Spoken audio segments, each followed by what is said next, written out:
day all, and welcome to this webcast. My name is Jesper Sleiman, and I'm the Chief Innovation Officer for SAP in Northern Europe.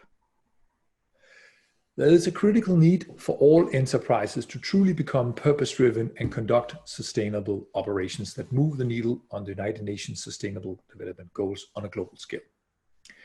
Despite the many advances we've made, though, meaningful progress will require us to harness technology effectively at scale. As technology can be an enabler to accelerate progress on the SDGs by unlocking insights from our vast data resources, as well as measuring our collective progress. The good news is that money is actually following this trend. There's now a greater focus than ever from investors, institutional, private investors, and purchasers alike on sustainability. And joining me today is a panel of passionate business leaders within sustainability as well, where we'll discuss these topics. So first of all, we have Sam Balaji from Deloitte, the global leader for consulting. We have Christopher Willis from HP Enterprises, the Chief Sustainability Officer. And then we have Brian Duffy, President for SAP in Northern Europe. Welcome all. So just to kick it off, how are companies partnering together to unlock the potential of data to drive impact at scale? And how are you seeing that happen?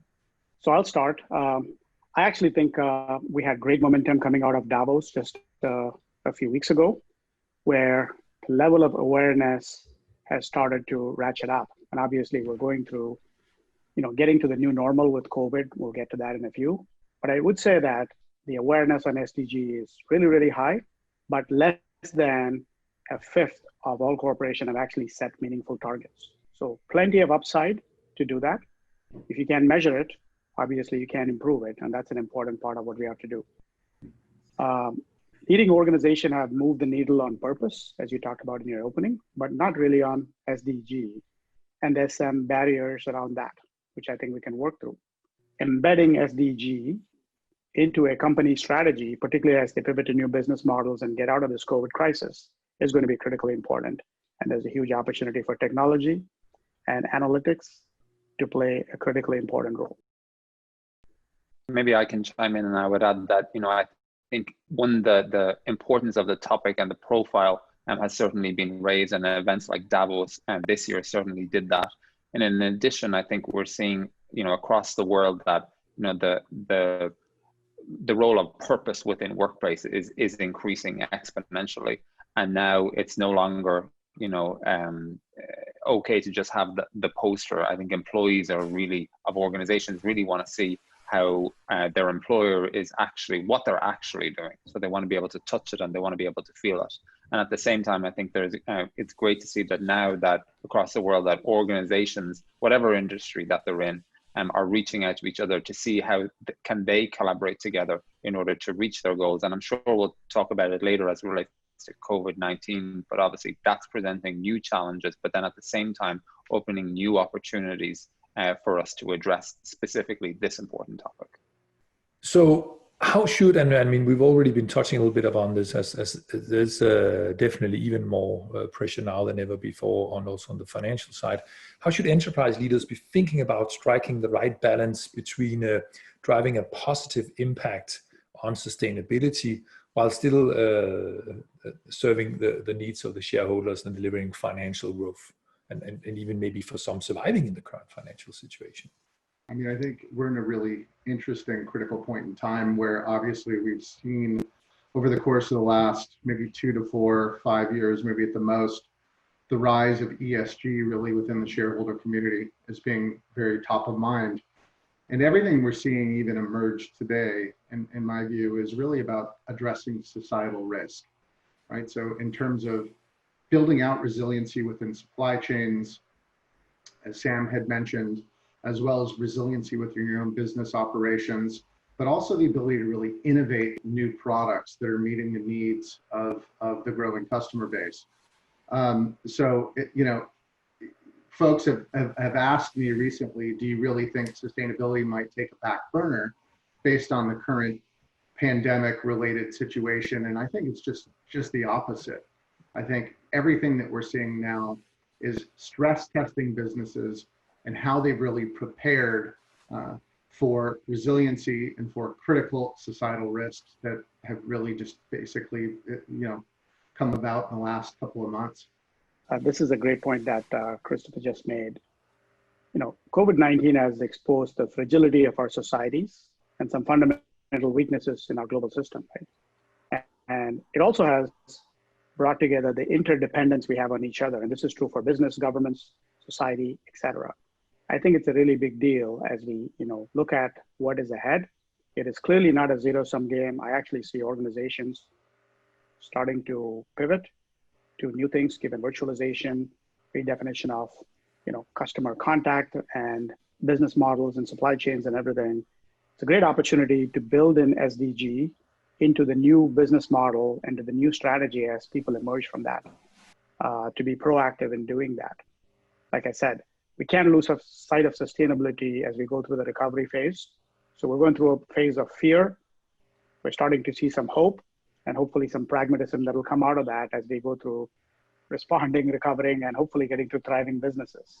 So it is really important that now is the time to clearly focus on safety and wellness, but also look at what we could do longer term in the things we're doing today to set course to a healthier planet as well. I would add, when the crisis itself started, I think there was, an immediate, almost like a balancing act that leaders needed to find and how to talk about anything other than COVID-19. It almost just didn't feel appropriate to really address other topics. And I think nobody knew how long that was going to last. But now where we find ourselves, I think the world over, citizens and companies have had the opportunity to reflect on that which is truly important, and the things which are truly important that started to bubble up. And obviously, those are different for different companies and for individuals as well. But I think this is certainly a topic which has been raised to the forefront even more than ever before. And now I think it represents a new opportunity for all of us to think about, what is life going to be like when we do go back to, leaving our homes and people are working again. But then also, how can we work to hopefully make sure that the crisis that did happen doesn't happen again, but also how can we choose to take care of other things which we know are priorities, but maybe we put them on the back burner. And I think we're seeing that happen, both in our personal lives and at the same time for corporations as well. And I like to remind my team that I spent some time in Japan, and I was there when they had the very significant earthquake in 2011 in March. And that year, when I was there, rather, they had an earthquake, there was a tsunami, then there was nuclear fears that were raised at the time. But really and truly, what I saw happen in Japan at that time was, one, people take care of people, but then secondly, everybody looked at, okay, what is the normal that we find ourselves in now? And how can we start to think differently? How can we innovate? And hopefully that's going to be the same thing that's going to happen the world over. And so far, I tend to think that is what's happening. So I think it's pretty hopeful for the future, hopefully. Chris, you mentioned that this is also a platform to think about even new products. And Sam, you also touch upon the same as well with Brian. What are some of the opportunities for values that exists, and maybe what are some of the typical elements that leaders typically overlook when we talk about sustainable business in this area? Well, I think it's both about, solving big, audacious problems, right? I think, we're all primarily from technology companies, right? Or nearly all companies utilize technology today. And, for example, at HPE, one of the roles that we're really looking to play is, Sam had touched on the importance of machine learning and AI. We're involved in helping to focus on the crisis through the use of some of our high performance computing with the US Department of Energy at the Argonne National Laboratory and Lawrence Livermore Labs, looking to apply things like advanced analytics and high performance compute to do some of the modeling necessary to look at both, not only climate related issues, but issues specific to the pandemic around antibodies and formulating vaccines, and some of the other challenges related to this issue. So I think, technology is going to play an increasing role not just in accelerating like a cure to the pandemic, for instance, but also I think we're going to be faced with a really interesting moment in time where we have the ability to move back into more of a normal state. That normal, I hate to use the phrase the new normal because it seems a bit overused, but obviously the use of technology to transition to more of a work from home type environment, I think what we're seeing right now is also accelerating digital transformation. I'm sure you guys are seeing this within your businesses. We're going to have an opportunity to maybe take a second look at how we all work and how do we use technology in a new and better way. And maybe there's some positive benefits to the environment in doing that as well. So in my business, I travel a lot, and I can't remember a point in time in the last 25 years where I've not been on a plane for more than a couple of weeks. But for the last 6 weeks, I live in the San Francisco area. We've been working from home. Obviously, a little bit of going green myself, but things are not going to go back to the way it was. I think that's an opportunity in our personal lives as well as in our businesses to reinvent and innovate what it could be, and to embed SDG goals as we do that. I think that's a great opportunity to think about that. So we can't lose of how important it is. And if there's anything that this has taught us, we need to be a lot more agile. We need to innovate even faster, and to think about, purpose and planet and people as we look at our own businesses, and then think about how we can do things together, share information and best practices. And my point is that you can't de-link the SDG from the COVID response, because in many cases they're actually interrelated. I'll give you an example. Look at climate risk and COVID, they have a lot in common. It's a physical shock to the system with a big socioeconomic impact. There are no boundaries. It's not contained in a city, in a country, a geography. And it's non-linear, and it's going to move pretty fast and unpredictably. And unfortunately, it's affecting a lot of vulnerable populations even more. All of those things are true for climate change as well. The differences, of course, is the speed and the velocity at which this is upon us versus climate change, which is actually in the system and it's taking a longer time, but the impact is going to be quite profound. We just don't know how much it would impact us. And if you look at technology, analytics, and data, and how we have gone through the last few weeks to make better informed decisions around tracking and tracing and testing and things like that, we have to apply those common principles again to SDG opportunity again to be innovative, be proactive, and start to think about what it could be as opposed to the way it was. Yes, Rich, to build on that, I think your question was, what opportunities for value exist, but I think maybe to put the inverse on it, I think given what's happened in the world right now, the question maybe to be asked of companies, well, what are our values, right? And I think now we're seeing those being reassessed as well. And for example, exactly what Sam said, we can all relate to it. We haven't been on a plane for 6, 7, 8 weeks, and your body can feel the difference, number one, right? Secondly, the P&L companies can experience the benefit of that. And in addition, the environment is as well. And I think it's kind of like, the analogy that I use back to my Japan story was an earthquake happened and literally the ground shook, right? But that the shaking of the ground was the opportunity for everybody to reassess how do we do things, especially in a country like Japan, as you know, which is very process orientated, right? And it's the same thing here today now. Okay, now the ground has shook the world over, and now it's an opportunity for all of us, corporations, to decide what are our values and how are we going to put programs in place to actually support those, because I think we're hearing from everybody how critical they are. And in addition, I think it's just on a higher level, I think it's kind of causing everybody to reflect on their own personal life as well. And really, do we need to jump on that plane? Couldn't we just jump on one of these great platforms that are benefiting from this crisis and save a buck or two and save the environment in the process as well? For sure. And I think many people are experiencing, a better air quality now, right, than ever. And are really thinking, maybe it can actually be this good, right? And maybe we should actually live with that. And well, I love also... And yes, Rob, I'm living in London, and we all know it's pretty rainy. And for 8 weeks, we've had blue skies, and we're all just wondering, how is this a gift from God, or how is this happening right now? Is there some connection? I guess, you know, time will tell, right? Well, it's interesting. We've all talked about the use of visual collaboration for what, 10, 15 years even, in the ability to leverage technology to have a positive impact on climate. Now we're really kind of forced to do it. I think we're going to have some really interesting data to support what is the benefit of visual collaboration, both from a work at home, family work-life balance perspective, as well as a climate perspective. Like, you know, the data is coming in almost on a daily basis. So I think finally the theoretical is becoming a reality, and we have an opportunity to really test what that looks like.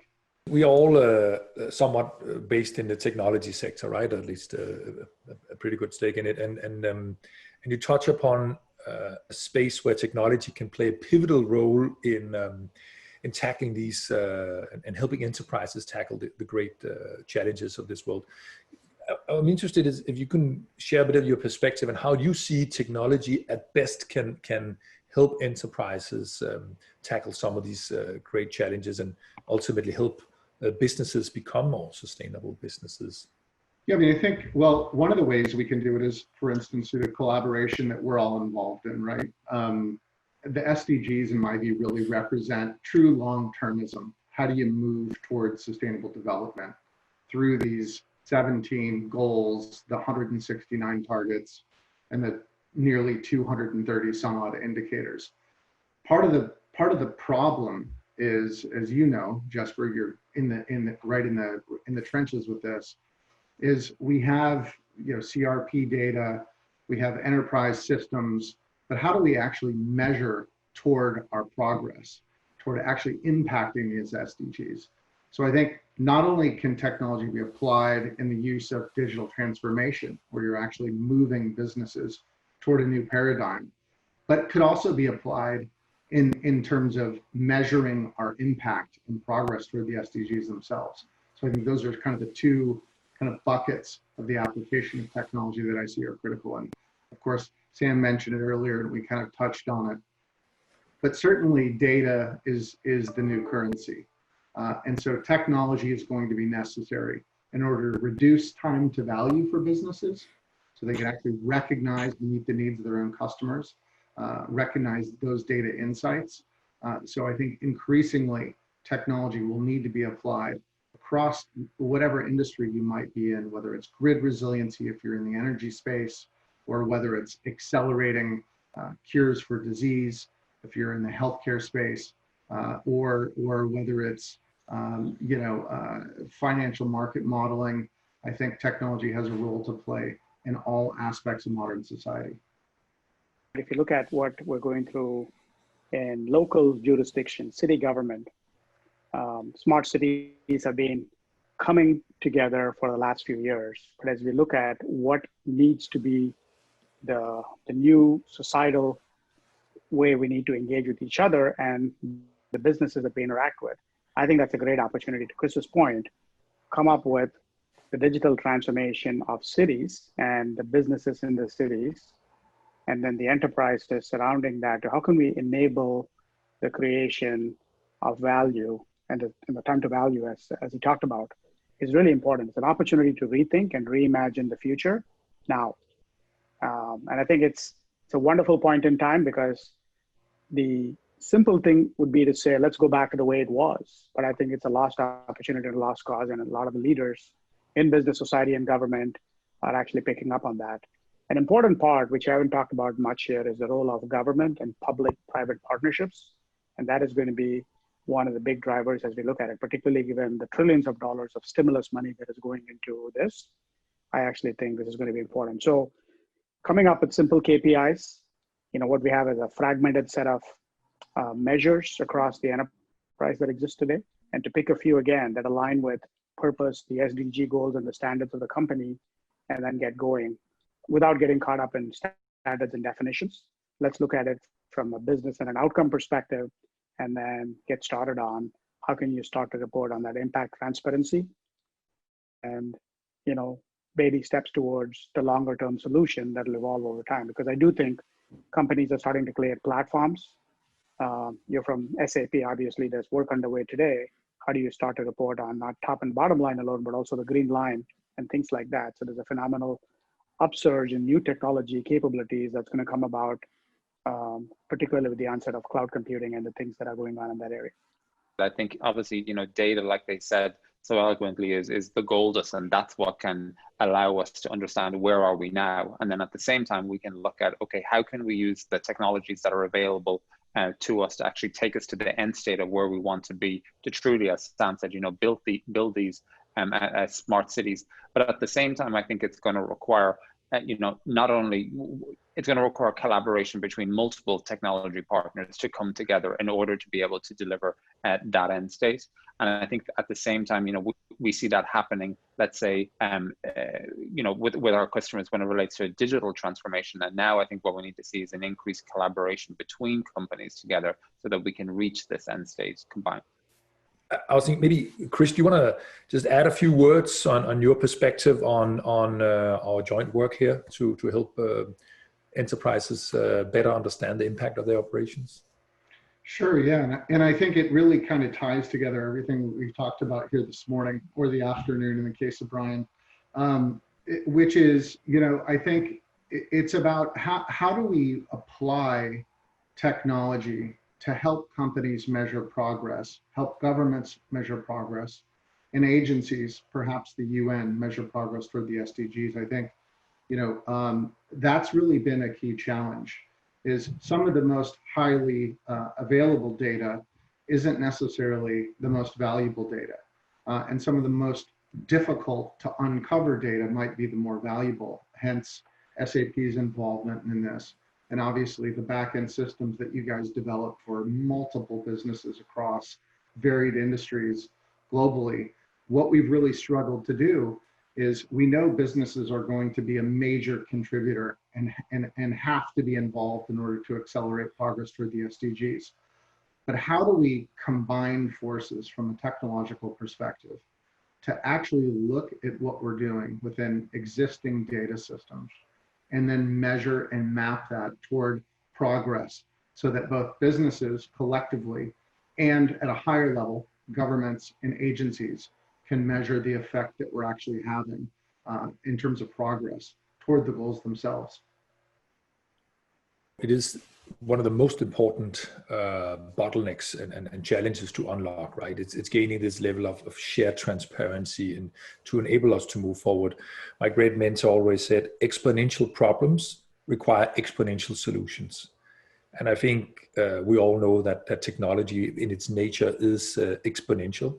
And by kind of almost like hot wiring sustainability at enterprises, we can pull the full power of exponential technologies towards overcoming these exponential challenges that the Sustainable Development Goals often represent.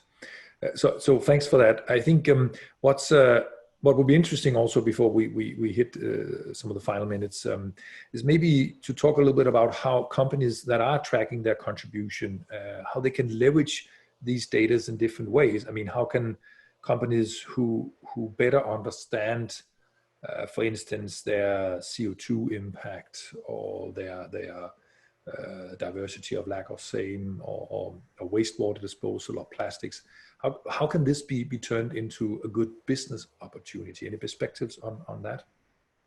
Yeah, I think the industry sector specific considerations are quite different, but opportunities exist in asset heavy industries as well as services industries. It's across the board. It is just the manifestation is different. So we talked about, factories and emissions and things like that.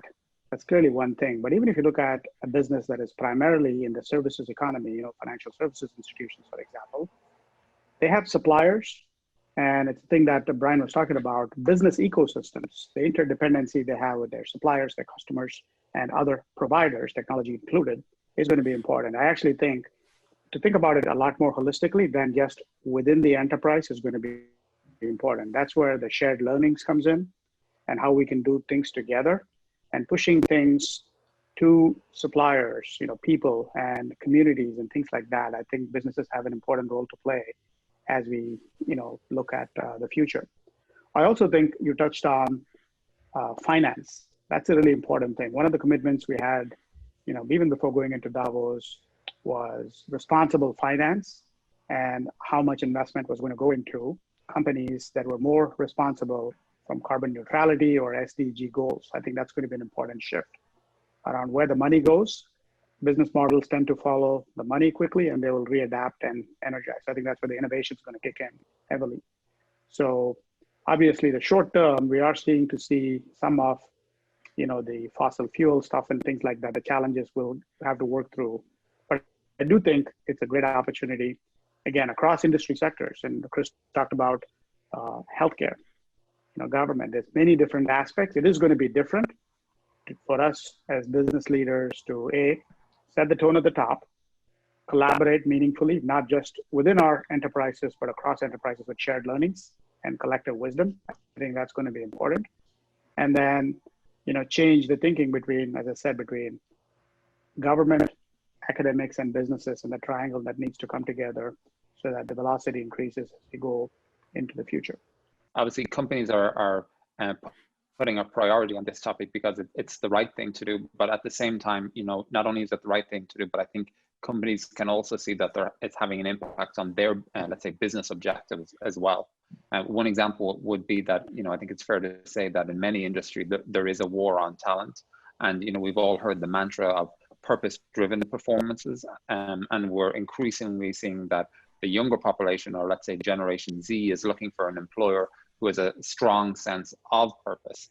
And I think consumers and employees and, even, let's face it, investors are increasingly choosing companies based on their social and environmental policies. And if you're a brand, being sustainable is important to your reputation. And if you're an employer, equally being sustainable is important to you and to ensure that you can attract talents. And these are just some of the ways that companies, let's say, are reaping the benefits when it comes to implementing the right policies and ultimately doing the right thing. Yeah, and just quickly to build on what Brian said, I think we're even seeing that now, right? In terms of you've seen this stock market downturn, things are coming back a little bit, but there's analysis to even show that companies that were high ESG performers have actually performed much better than those that were not throughout this downturn. Interesting. And ultimately, it's all about data, right? It's the approach toward a common reporting framework, which you guys know, our teams are working on diligently to really help these varied stakeholder groups that Sam mentioned, whether it's governments, investors, what have you. For instance, if you look at just the environmental related SDGs, about a quarter of them are supposedly on track to meet the target if the current trends continue. But for nearly 68% of those, there's not enough data to assess the progress toward those goals. So I think that's why data and technology are going to play such a critical role. Back to Sam's earliest point in the conversation, which is you can't manage what you don't measure. And in this case, there's simply not enough data. So it's amassing the data, but also figuring out the way to extract those insights from that data is going to be critical to show progress.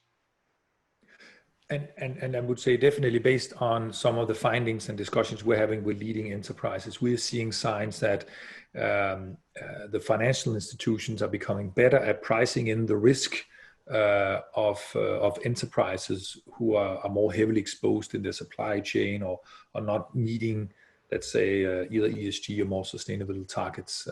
And I think if we get that risk priced in, if you are, let's say, operating in more black or gray business, then you have a basis for more business model disruption, I think, in mid to long term.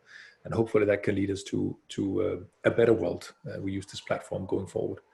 And so with that, I just, as we're nearing the end of our webcast here, I just want to pose a final question to each of you. And I think our viewers would love to hear your perspective on what you can do, or piece of advice, what you can do as a person working perhaps in a large organization or an enterprise wanting to accelerate the move towards becoming more purposeful business or sustainable business. Sure, maybe I can take that, and I would say my advice would be, don't wait. I think it's fair to say that sustainability is the new frontier, and especially right now. And looking back at the past few months, there's never been a better opportunity for enterprises to partner with governments and NGOs and social enterprises to better understand how this, let's say, the crisis which has happened is going to help us deliver against the UN Sustainable Development Goals. And I think it goes back to the saying that it really does take a village. So my advice would be, you know, don't wait, start now, and pull people in to help you reach those goals and open up the door to a lot of collaboration. The highest cost is not doing anything with SDG now. So be proactive, get going, to Brian's point. I think part of it is also sharing success stories, even as simple as they might be, to start to communicate impact, positiveness, and things like that, which will go a long way for people to understand and appreciate. And as the points that were made before, investments in SDG are not only the right thing to do, it's also good for the business. And the points that were made, leading businesses do the right thing, are responsible, and will be more profitable and sustainable. If you look at what we have in front of us, there's clearly a financial risk, there's a brand risk, there's a reputation risk, and the risk of not attracting the right talent for the future. So get going now and don't waste time in getting back on the agenda, which we were actually set course on a few months ago. So the time is now to act, and this is going to be the decade of action. Agreed. And just connecting the dots between what Brian and Sam both said, I mean, I would say go big and be bold, right? I mean, it's sort of how we all got together and why we're on this call here today is, I think, Jesper, you had some great ideas with a number of folks in our respective companies where we said, hey, look, we know businesses are going to need to be a major contributor if we're going to have a positive effect on the SDGs. But how do we help each other measure that? How do we potentially help the UN take a look at how our companies and all companies are contributing toward the SDGs? And I think it was that big, bold vision that led to this collaboration. And regardless of what comes out of it, I think we are going to figure out, we're going to uncover some valuable aspects to this problem, right? And I think, you know, necessity is really the mother of invention, as they say, right? So I think, you know, go big, go bold, and definitely partner. I think our jobs as sustainability innovation experts are really to assimilate subcultures within companies. So you ask what individuals can do within their own companies. It's connect those dots, bridge those silos, and come in with a big, bold plan. And I think you'll see great things come out of that. Don't wait, share success stories, go big, be bold, and measure for transparency. I think should be this panel's 4 pieces of advice. With that, I would like to thank you all, dear panelists, for joining us here together at home. It's been an absolute pleasure and a very interesting conversation that I'm sure our viewers will enjoy. I wish you will stay safe and take care. Thank you.